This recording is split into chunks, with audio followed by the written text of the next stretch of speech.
Welcome to our DEX training on responding to disputes. Let's dive into the steps for crafting and submitting effective responses. To kick things off, from the DEX dashboard, locate and click on the Disputes section.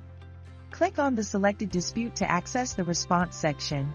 Take your time to review the details, ensuring a clear understanding of the case.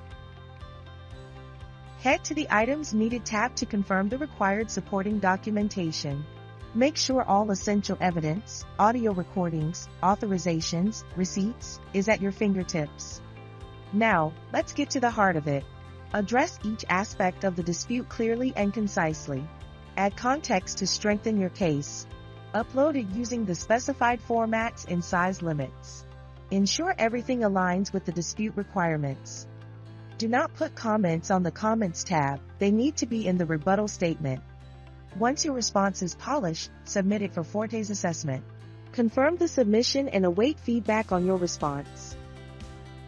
And that concludes our training on responding to disputes in DEX.